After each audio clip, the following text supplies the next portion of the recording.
Hello everyone! Magandang araw po sa inyong lahat at welcome sa bahay ni Teacher Rocky para sa mga bago pa lang na nakapasok sa bahay ni Teacher Rocky. Welcome po kayong lahat at sana po ay may matutunan kayo at may mapulot kayong bagong paraan para makumpleto ang ating RPMS dito po sa ating RPMS Serye 2023. At para sa ating mga suking subscribers na napaka-loyal at napaka-supportive, welcome back po. Maraming salamat po sa inyong patuloy na suporta sa ating channel. And yes, katulad po na nakikita ninyo sa ating channel, ito po ang video para sa completed, editable RPMS portfolio for highly proficient teachers. So, ang ginamit po natin na template para sa ating nabuong completed, nabuo na, completed pa, o ano pang gusto nyo, nabuong RPMS portfolio for highly proficient teachers is yung ating ethnic gold na design. Opo, yun po ating ginamit for this video. So, sa lahat po na magre-request ng completed RPMS portfolio for highly proficient teachers for this school year, ang ibibigay ko po ay ang ating ethnic gold design. Ayan. Kung nakapag-request na po kayo ng ibang design, wala pong problema kasi ang pagkakaiba lang naman po ay ang design, pero yung mga template po na gagamitin natin ay parehas lang naman. And if you want to avail of this RPMS portfolio for highly proficient teachers, you just need to keep on watching this video. And I say keep on watching kasi i-announce ko po along the video kung paano po tayo makaka-avail. So, kailangang makita at mapanood nyo yon, okay? Wala na pong magtatanong sa comment section how to avail kasi sasabihin ko po dito, okay? So, with that, umpisa na natin ang ating video. Siyempre pa sa ating pa-shoutout. Ito po yung mga nag-comment sa ating huling uploaded video which is the Objective 13, 14, and 15 of the Highly Proficient Teachers RPMS tool. I would like to start sa lahat po na nagsabi ng thank you, thanks ma'am, thank you Teacher Rocky. I would like to start with Ma'am Kathleen Abdullah, si Ma'am Noraija, si Ma'am Zen Villanueva, si Ma'am Ira Mamagayan, si Ma'am Maribel Tarayaw. Ayan. Ito naman po ang mga nagsabi ng thank you for sharing. Si Ma'am Celestina Magay, si Sir Nestor Calope, si Ma'am Joy Lobitana, si Ma'am Liza Garcia, si Ma'am Kite Capellan. Ayan. Ito naman po ang nag-comment ng hello po, thank you po, si Ma'am Priska Kitalig, si Revelo Lilibeth, si Teacher Nurse, si June Nisho, at si Ma'am Marisa Chavez. Maraming salamat din po sa inyong lahat. At ang mga nagsabi ng pa-avail po, si Ma'am Marlene Jaliorina, sana tama ang bigkas ko, si Sir June Nisho at si Sir Nestor Calope. Kung ano man po ang gusto nyong i-avail, you just have to follow our instruction on how to request for free template. Ayan po, pag nasundan nyo po yan, wala na pong dahilan para hindi kayo maka-avail ng ating template.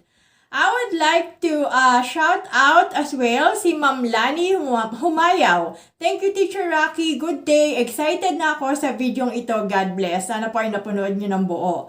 Another one from Sir Jose Brazil Bencito, ang ating suking subscriber. Hello sa iyo, sir.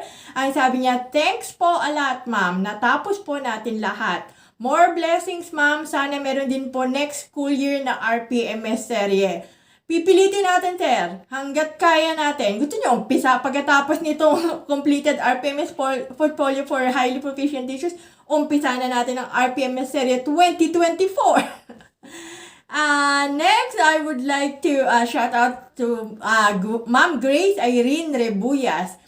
Yes, natapos na din ang lahat ng objectives para sa MT. Thanks again and again, Teacher Rocky. Thank you din po si Ma'am Marlene Batistil. Thank you, Teacher Rocky, sa walang sawang pagtulong sa amin. More videos to come pa sana. God bless po. Keep safe. Basta nandyan kayo lagi at nanonood ng ating videos. There will be a lot more videos to come. Promise yan. Si Ma'am Jenaline Bersabe. Thank you so much. Receive na po ang free RPMS, Heart. Teacher, pahirit po ako ng free sample ng DLL ng Science 7 and 8 ng pang COT. God bless po always. Pa-shoutout naman po. Ayan, shoutout na kita, Ma'am Jeneline Bersabe. Pero pasensya ka na, I cannot provide you with a DLL in Science 7 and 8. Kasi po, hindi ko po yan na ituturo. Ako po ay naging guro ng senior high school. So, wala po akong experience sa pagtuturo ng Science 7 and 8. Pasensya ka na po. I'm very sorry. Kasi I can only give what I have. Yung meron lang po ako, yung kaya ko lang pong gawin. Pasensya na po. We also have from Ma'am Betzaida Requiez.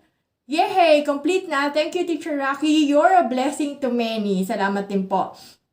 From Ma'am Kimberly Gerezala. Thank you po, Teacher Rocky. God bless and more power.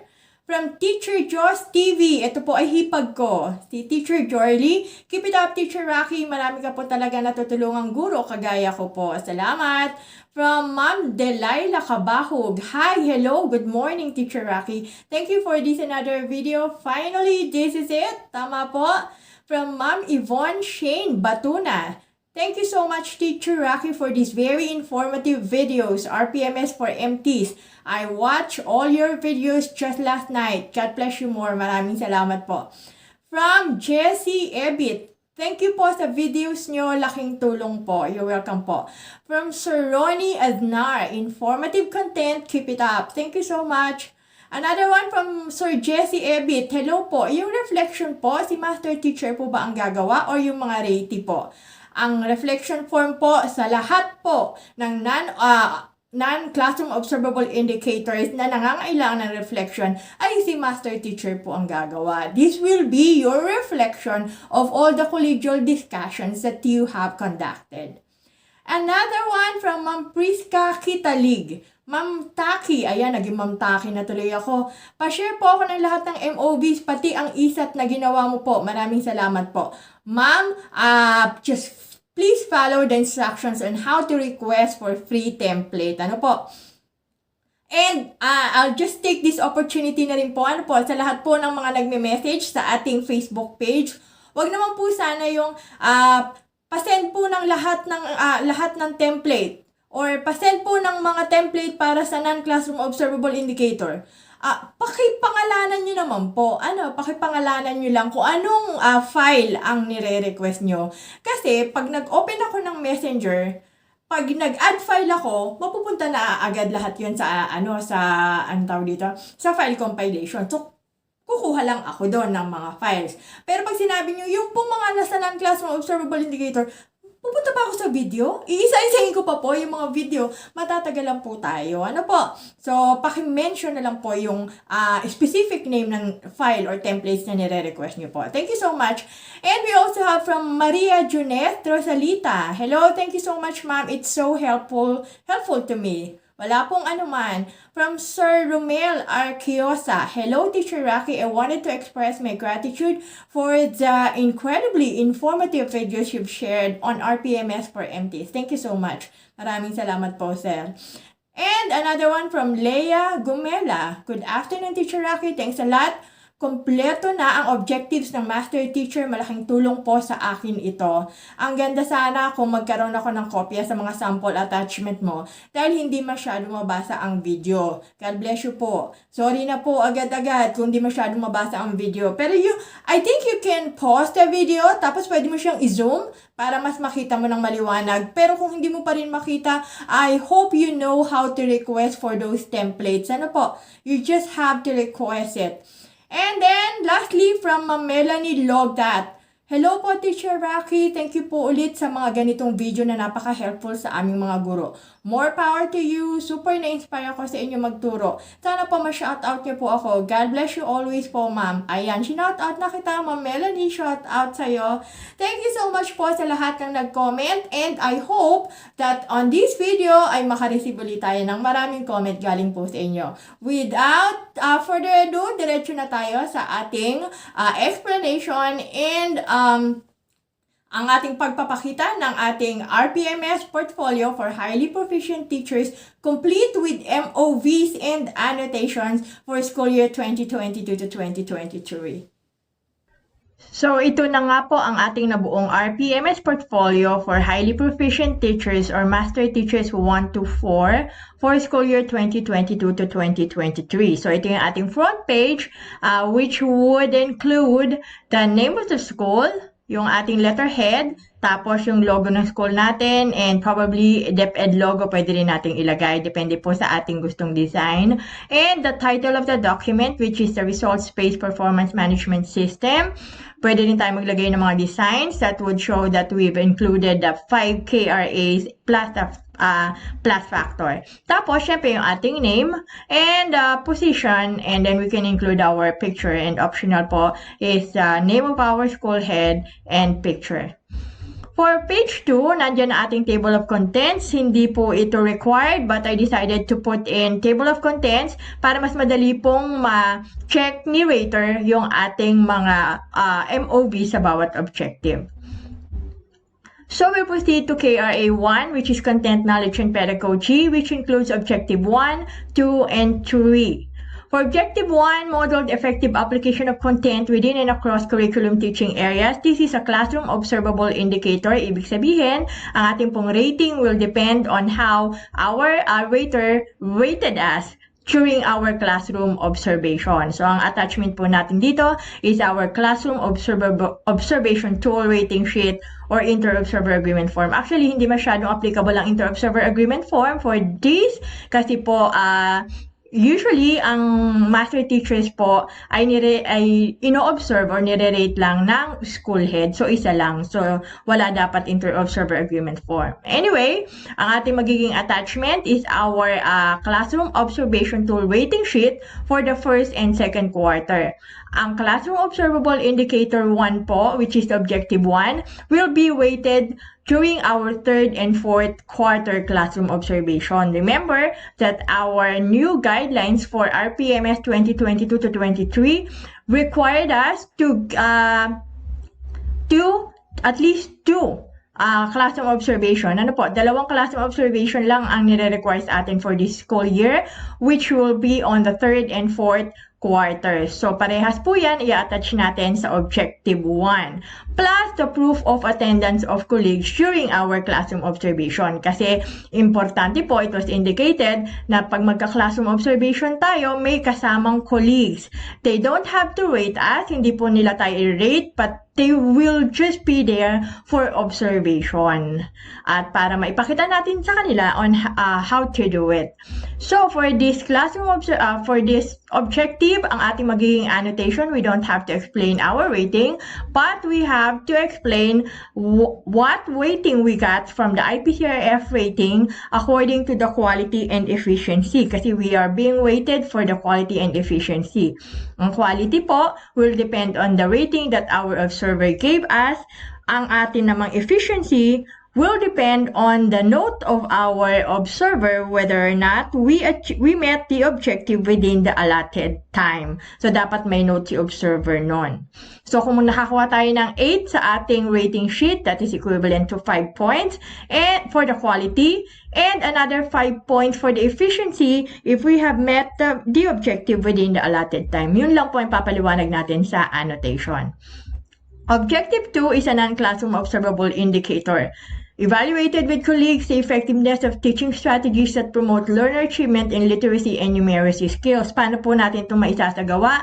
We should be able to conduct collegial discussions across 4 quarters, each one for each quarter of the school year, kung saan ang mga collegial discussion na to ay gagawa natin ng proof of attendance, minutes or notes of the meeting. We can also make reflection notes with proof of attendance, or the performance monitoring and coaching for, or the PMCF with annotations highlighting the objective. So, we will be weighted for this objective according to the quality and timeliness of our MOVs.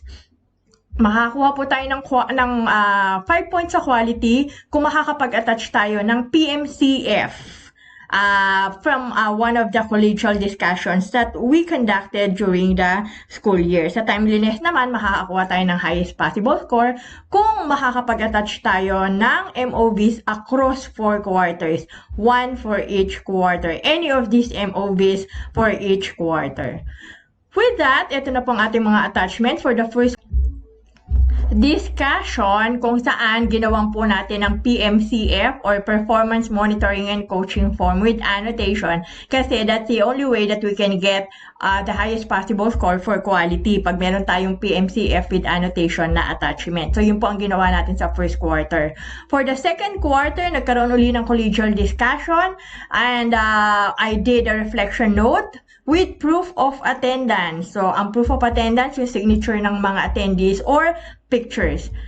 For third quarter, nagkaroon uli ng collegial discussion na ginawan ko naman ng minutes or notes of the meeting. And for the fourth quarter, another collegial discussion wherein I attached the proof of attendance. Sa annotation, ipapaliwanag natin kung anong rating ang nakuha natin for the quality and timeliness. So dahil nakapag-attach ako ng PMCF, we get 5 points for the quality. And for the timeliness, dahil nakapag-attach tayo ng MOBs across 4 quarters, we get 5 points for the timeliness. Next, objective 3, develop and apply effective teaching strategies to promote critical and creative thinking as well as other higher thinking skills is another classroom observable indicator. Kung saan, ang gagamitin lang natin is our classroom observation tool rating sheet. Ang rating sheet po na i-attach natin dito ay ang ating classroom observation rating sheet from the third and fourth quarter again. So ano po ang naging score natin for this indicator, indicator number 2? Yun po ang magiging basis ng ating rating for the quality. So, kung nakakuha tayo ng 8 points, we'll get 5 points for the quality. We should also be able to attach proof of attendance of colleagues. Sabi ko nga, on every classroom observation that we're going to do, kailangang meron po tayong mga kasamahang guro na nag-o-observe, although they won't rate us. For this objective, I decided to attach attendance sheet of the colleagues that attended the classroom observation.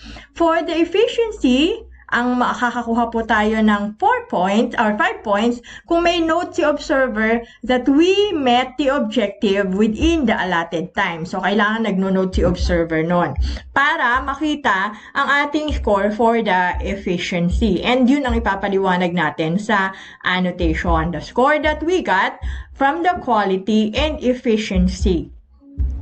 Next one is KRA number 2, Learning Environment and Diversity of Learners, which includes Objective 4, 5, and 6, which are all classroom observable indicators. So for Objective 4, work with colleagues to model and share effective techniques in the management of classroom structure to engage learners individually or in groups in meaningful exploration, discovery, and hands-on activities within a range of physical learning environment. Katulad po ng iba pang classroom observable indicators, ang attachment po natin dito is a classroom observation tool rating sheet.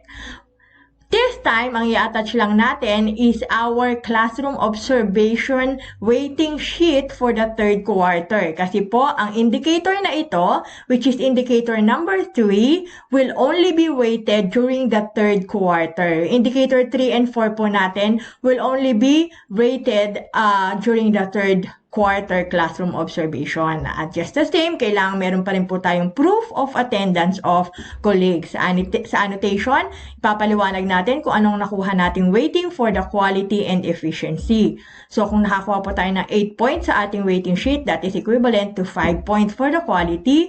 Sa efficiency naman, makakakuha tayo ng 5 points kung na-indicate ni observer sa ating rating sheet that we have met the objective within the allotted time. Next one is objective number 5, another classroom observable indicator, exhibited effective and constructive behavior management skills by applying positive and nonviolent discipline to ensure learning focused environment. So for this objective, ang i-attach lang po natin ay ang ating classroom observation tool rating sheet for the third quarter kasi dun lang po i-rate ang indicator na ito plus our proof of attendance of colleagues. Again, sa annotation, ipapaliwanag natin kung ano ang nakuha nating rating for the quality, considering the score that we got from our rating sheet. So, kung nakakuha tayo ng 8 points sa ating rating sheet, that is equivalent to 5 points for the quality. And for the efficiency, we will get 5 points if we have met the objective. At yun po ang ipapaliwanag natin sa ating annotation. Next one is objective number 6. Work with colleagues to share differentiated, developmentally appropriate learning experiences to address learners' gender, needs, strengths, interests, and experiences. Since this is another classroom observable indicator, ang ating magiging attachment is our classroom observation tool rating sheet for the fourth quarter. Okay? Fourth quarter rating sheet na lang po ilalagay natin dito dahil ang indicator po na ito ay hindi nire-rate during the third quarter. Nire-rate lang po ito during the fourth quarter classroom observation. Then we also have to attach proof of attendance of colleagues. Again, for the annotation, ipapaliwanag lang po natin the score, the rating that we got for the quality and efficiency. And just like any other classroom observable indicators, we will get 5 points for the quality kung nakakuha tayo ng 8 points sa ating rating sheet. For the efficiency, makakakuha tayo ng 5 points if the rater noted in the rating sheet that we have met the objective within the allotted time. Next one, we'll go to KRA number 3, which includes objective 7, 8, and 9. Objective 7 is another classroom observable indicator. This is actually the last classroom observable indicator for this RPMS tool. And this is rated during the fourth quarter classroom observation only. So, ang ating attachment is our rating sheet for the fourth quarter classroom observation plus the proof of attendance of our colleagues. So, again, sa annotation, ipapaliwanag natin the score that we got for the quality and efficiency.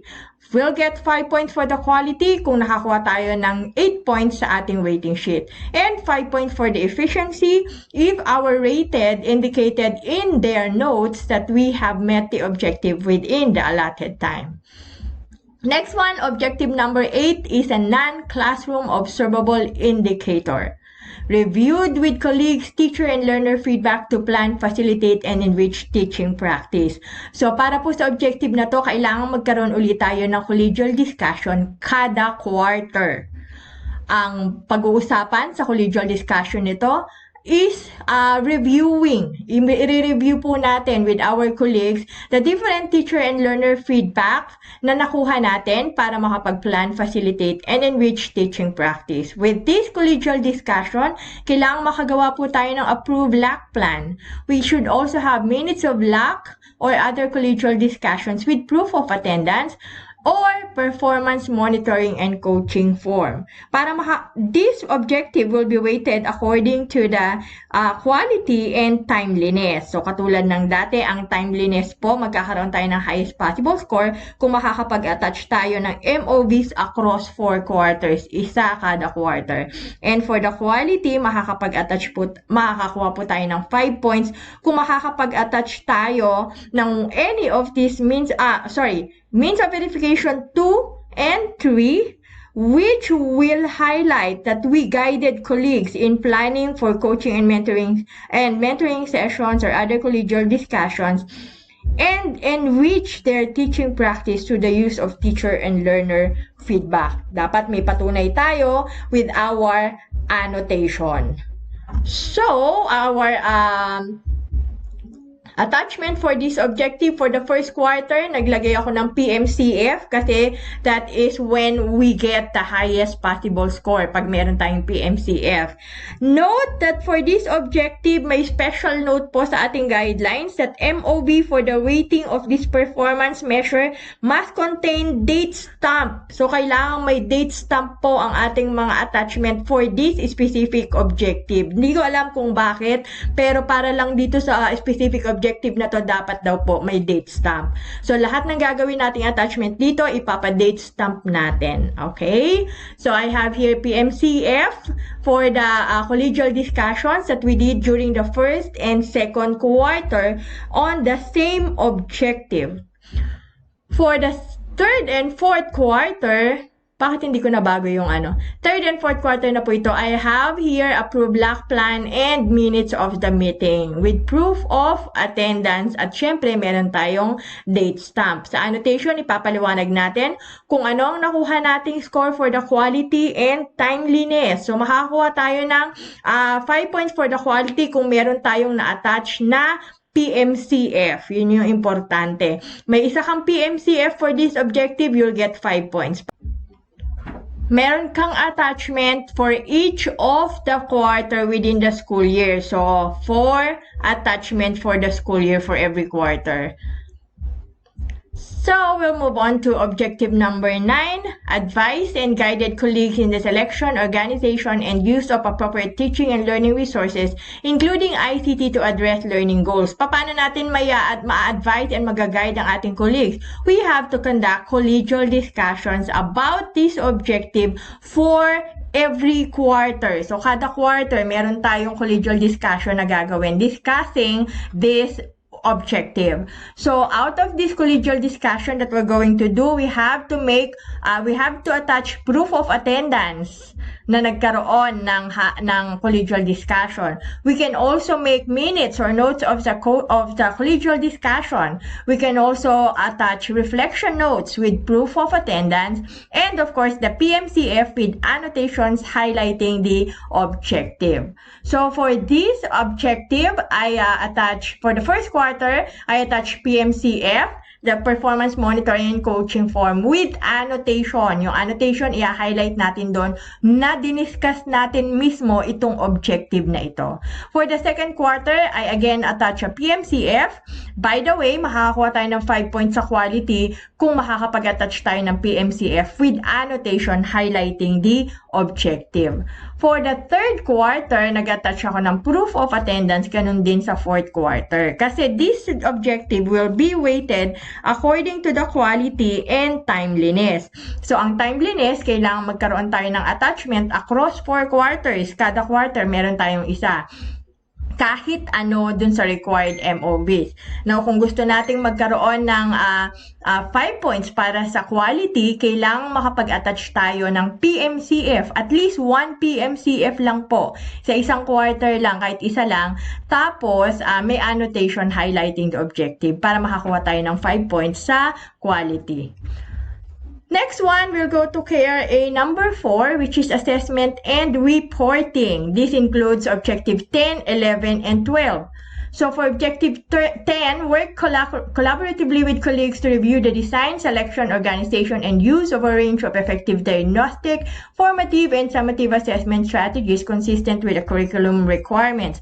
Para sa objective na to, kailangan ulit tayong magkaroon ng collegial discussions every quarter with our colleagues, of course, kung saan i-discuss natin how to review the design, selection, organization, and use of range of effective diagnostic. Tutulungan natin sila makagumamit, pumili, mag-organize, mag-design ng mga effective na diagnostic, formative, and summative assessment strategies consistent with the curriculum requirements. So for every collegial discussions that we're going to do for this objective, kailangan meron tayong proof of attendance, minutes or notes of the meeting, reflection notes, and with proof of attendance, and then performance, monitoring, coaching form or PMCF with annotations highlighting the objective.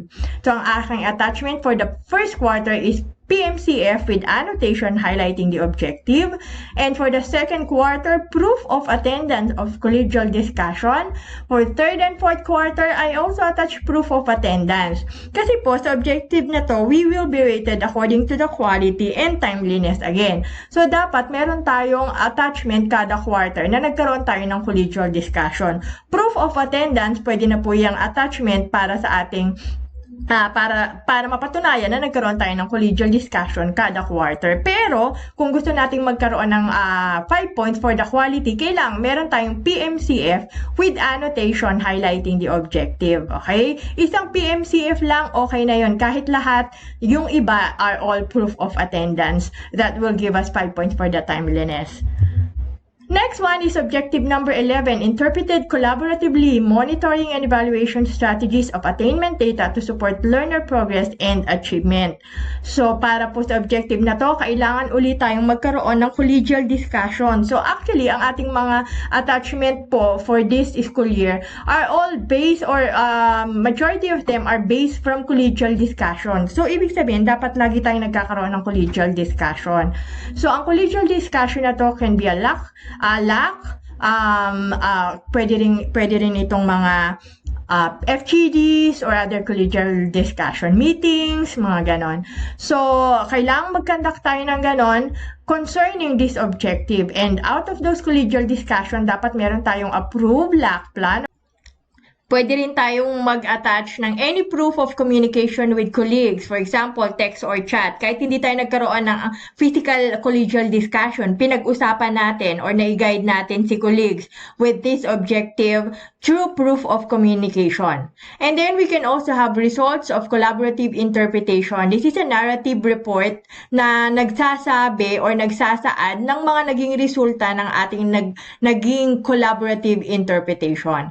And another 1 minutes of the meeting with proof of attendance. And of course, performance monitoring and coaching form with annotations highlighting this objective or the interpretation of monitoring and evaluation strategies of attainment data. Now, for this objective, I have attached first quarter approved LAC plan. So, nagplano kayo during the first quarter of the series of LAC session or collegial meeting that you're going to conduct within the school year for every quarter using this objective. So, that's attachment. Second quarter, minutes of the meeting. Nagkaroon na ng collegial discussion. So, ginawan mo ng minutes of meeting with proof of attendance. And then for the third quarter, performance monitoring and coaching form, and ganun din sa fourth quarter with annotation. Kasi for this objective, we will be weighted according to the quality and timeliness. Katulad ng dati, ang timeliness, magkakaroon tayo ng 5 points kung nakapag-attach tayo ng MOVs with across 4 quarters. So, kada quarter within the school year. At sa quality naman, magkakaroon tayo ng 5 points kung makakapag-attach tayo ng MOV 4 or 5 minutes of the meeting or PMCF with annotation highlighting the objective. Kailangan sa annotation natin naka-highlight yung ating objective na diniscuss for this collegial discussion.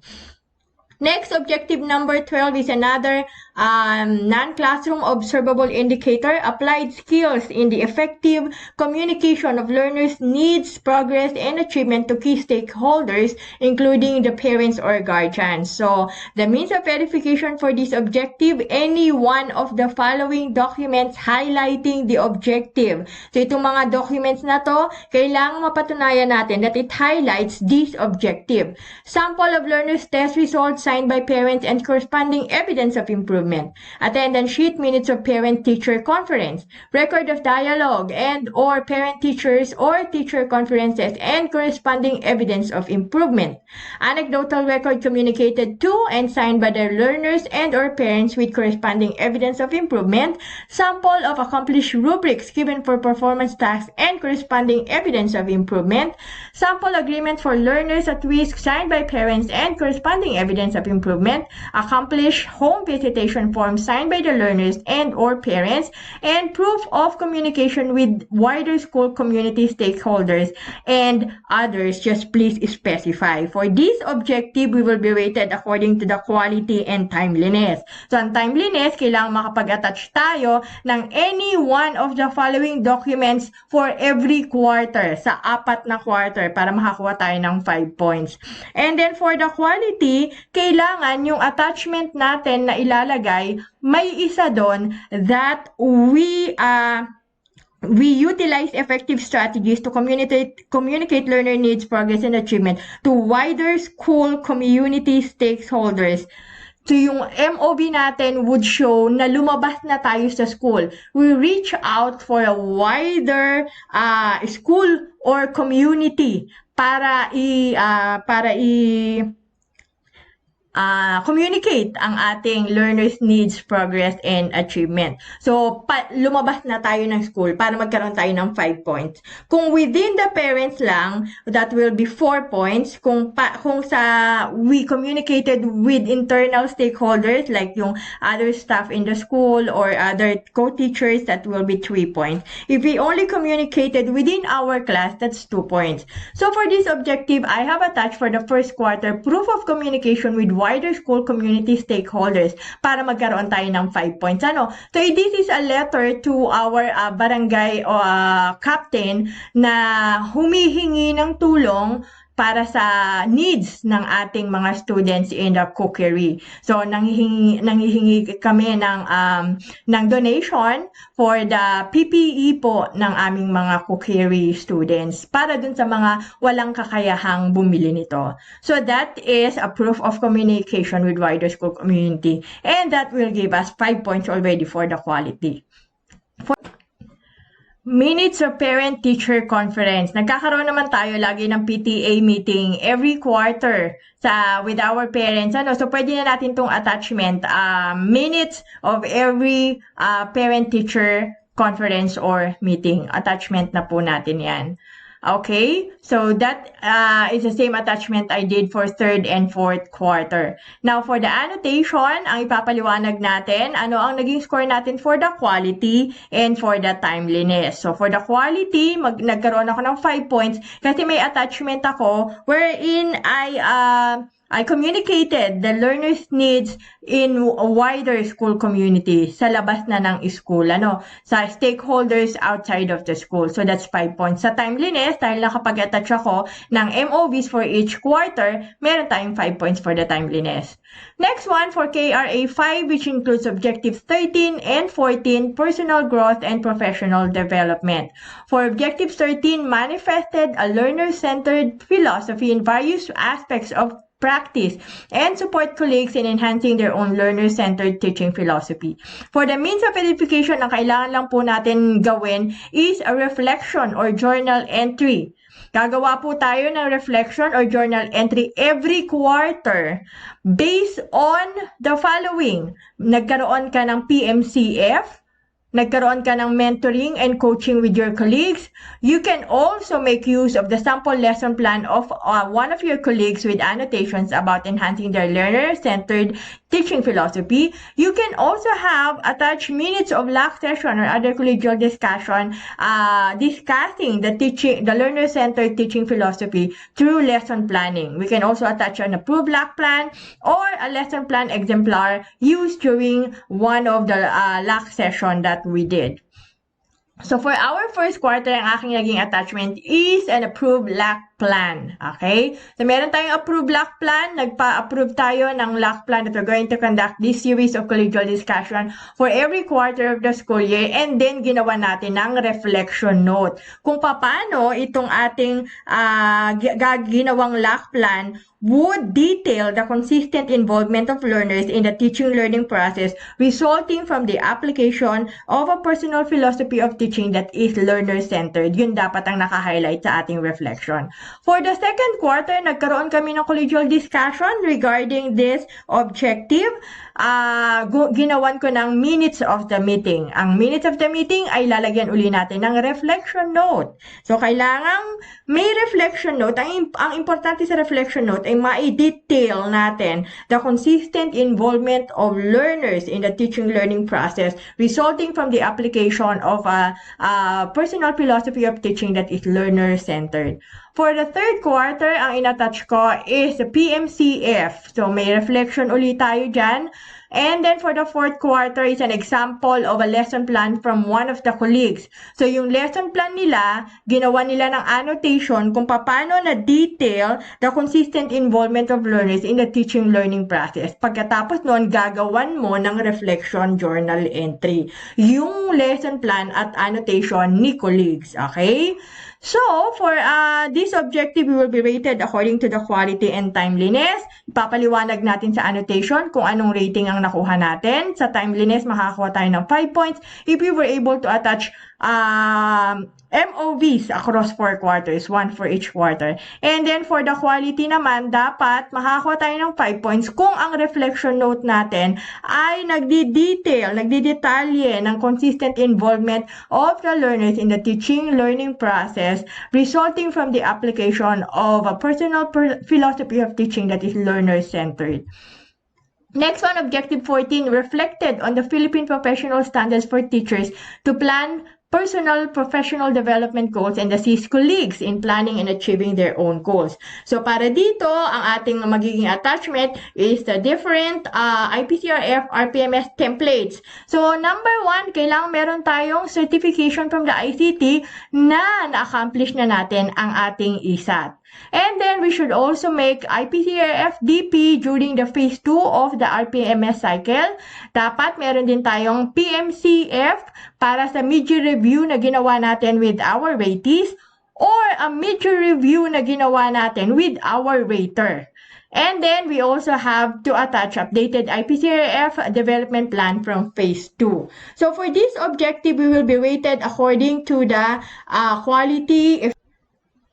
So for the quality, magkakaroon tayo ng 5 points kung makakapag-submit tayo ng updated IPCRF DP from phase 2. So gumawa tayo ng IPCRF DP during phase 2 tapos at the end of the school year na-update natin ito. Kung magkakaroon lang tayo ng makakapag-attach lang tayo na hindi tayo makakapag-attach ng IPCRF updated IPCRF DP, then we'll only get 3 points. Sa efficiency naman, makakakuha tayo ng 5 points kung makakapag-attach tayo ng any 4 of the required MOVs. 5 po yung nandyan na required MOVs, 4 lang dyan mailagay natin. May 5 points na tayo sa efficiency. Sa timeliness, this will have to be discussed within your local school. Makakakuha lang tayo ng 5 points if all submitted MOVs were accomplished within the prescribed RPMS phase. Considering that the guidelines came out in the middle of the school year, hindi ko po alam kung papayagan tayong magkaroon ng 5 points for this objective. Anyway, for this objective, nag-attach po ako ng ISAT certification. Ang ISAT certification po ay manggagaling sa ating ICT coordinator, school head, or any focal person for RPMS na ibibigay po sa atin yung certification after we accomplish ISAT. Ang tanong, wala pa po tayong ISAT. Pa-shoutout dun sa mga may ISAT na. You can comment down below kung ang division nyo or school nyo ay meron ng ISAT. Kung wala pa po, meron po akong self-made self-assessment tool na ginawa. This is printable in PDF form. Pwede nyo po yung, pwede kayo mag-request ng template na to. I-accomplish nyo siya manually para ipakita kay ICT coordinator or kay school head na meron na kayong na-accomplish na ISAT para magkaroon kayo ng certification. And this self-assessment tool will also be used para makagawa tayo ng IPCRF DP for phase 2. Otherwise, wala tayong pagbabasihan ng development plan kung wala tayong self-assessment tool. So kung meron na tayong self-assessment tool, magkakaroon na tayo ng certification at makakagawa na tayo ng ating development plan for phase 2. And with that, another attachment will be a mid-year review form. For this one, nagkaroon kayo ng mid-year review with your ratees at ginawan mo ng PMCF yung inyong naging mid-year review. So, meron ka diyang PMCF. And of course, our updated IPCRF development plan, which we're going to do before the submission ng RPMS or IPCRF po. Ginagawa po to before the submission. That could be about a week after the graduation. Dun po ito ginagawa. Okay? Sa ating annotation, ipapaliwanag natin kung ano ang naging rating natin for quality, efficiency, and timeliness of our MOVs. Quality, kung meron tayong updated IPCRF DP, we'll get 5 points. Efficiency, kung nakapag-attach tayo ng any 4 MOVs, we'll get 5 points. Sa timeliness, kung ang lahat po ng ating in-attach na MOVs were accomplished within the prescribed RPMS phase, then we get 5 points. Then we'll move on to the plus factor. Objective number 15, perform various related works activities that contribute to the teaching-learning process. Dapat po yung related work na ginawa natin contribute to the teaching-learning process. Ano po ang pwede nating magawang related works or activity?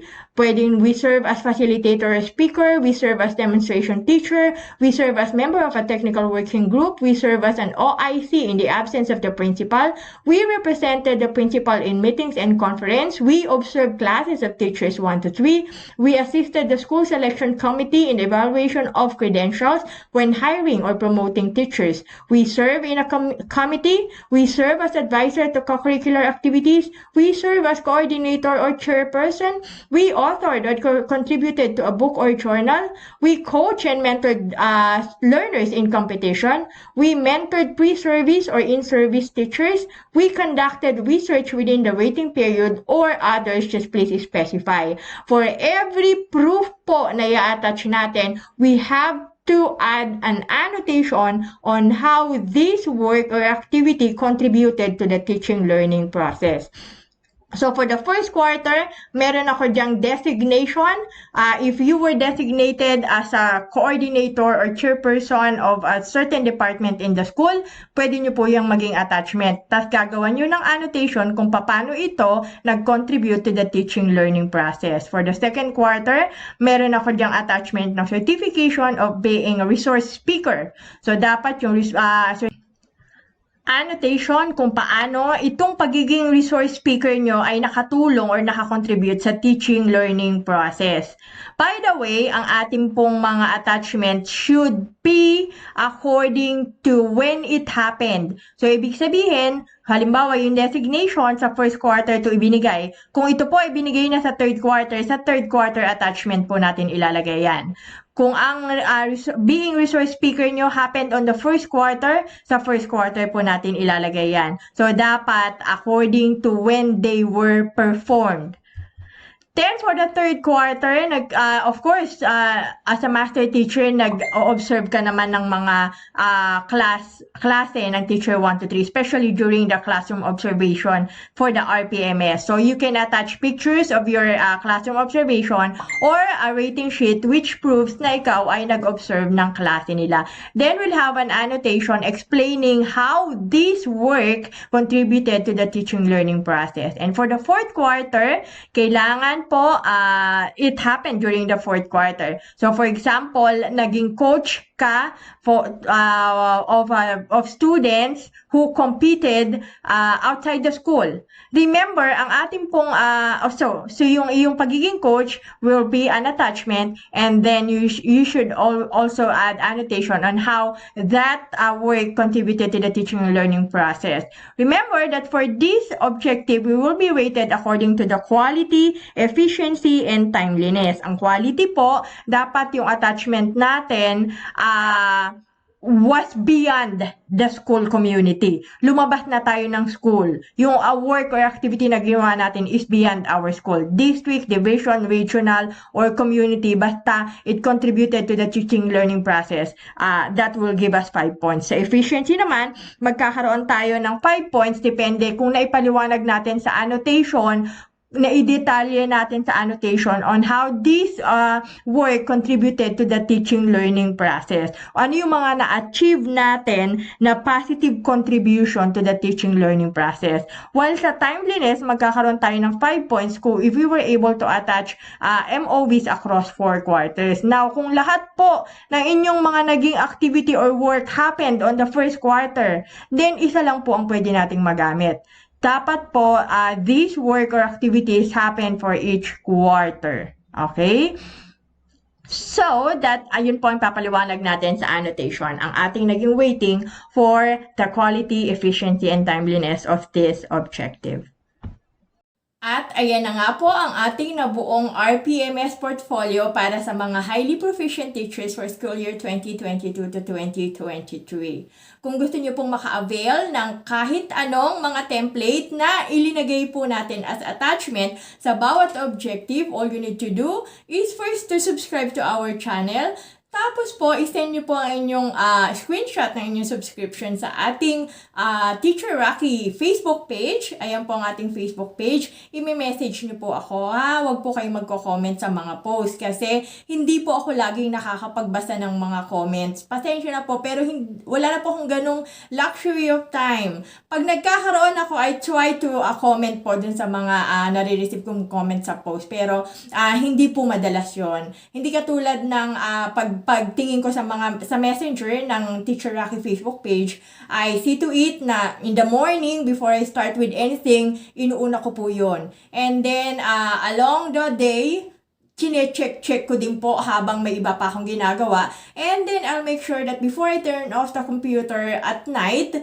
and nasagot ko po lahat ng mga messages doon. So, ganun po ako katutok sa messenger. Hindi po ako masyadong makatutok sa mga comments sa mga posts. So, I suggest that you proceed straight to the messenger at mag-send po kayo doon ng yung screenshot ng yung subscription at kung ano po ang nire-request nyo yung template. Just please very specific. Kailangan po specific para masesend ko po agad. Kasi yung iba, pag nag-message, pwede po bang maka-avail ng RPMS portfolio? So, itatanong ko pa, ano pong design ng portfolio? Yung pong latest po, yung completed RPMS portfolio. Ito po ang instruction para po kayo. So, ang haba pa ng conversation. Kung didiretsuhin nyo, straight to the point tayo. And, if you wanted to avail this completed RPMS portfolio for highly proficient teachers, all you need to do is to send your subscription screenshot sa ating Facebook Messenger, and you have to make sure that you send the code that I have included in this video. Tama po, naglagay po ako ng mga number code dito. Just to make sure na mapanood nyo po ang buong video. So, I suggest, kung hindi nyo nakita yung code, balikan nyo po yung video, nandiyan po yung code. Wag po kayong mag-i-skip kasi po mabilis lang pong lumalabas yung code. So, kailangan makompleto nyo po yung code para maka-avail po kayo ng template na ito. Okay? Pasensya na kayo, hindi ko kayo pinapahirapan na. Baka sabihin nyo, pinapahirapan naman kami masyado yung Teacher Rocky. Di po, gusto ko lang po masigurado na pinapanood nyo po yung video. Kasi po, unfortunately, yung mga videos po natin hindi napapanood. Nagko-comment lang, nagla-like, tapos skip, go to the next video. Hindi po napapanood yung video. So, naisip ko lang na para mapanood yung buong video is to put code para po hindi kayo mag-skip. Ano po? At please po, parang awan nyo na, huwag nyo naman po i-skip yung ating mga ads. Ano po? Kasi po, dyan lang po tayo kumikita. And syempre, pag kumikita si Teacher Rocky sa YouTube, mas madami pa akong magagawang video na makakatulong sa ating lahat. So, makakatulong ako sa inyo, kaya po humihingi din ako ng tulong galing sa inyo. Tulungan lang po tayo. Thank you so much. And watch out because I will be posting more videos about RPMS Serie 2023. Marami pa po akong ilalabas na video. So, I'll see you again on our next video. God bless all of you and let us always be a blessing to everyone. Thank you so much. Bye-bye.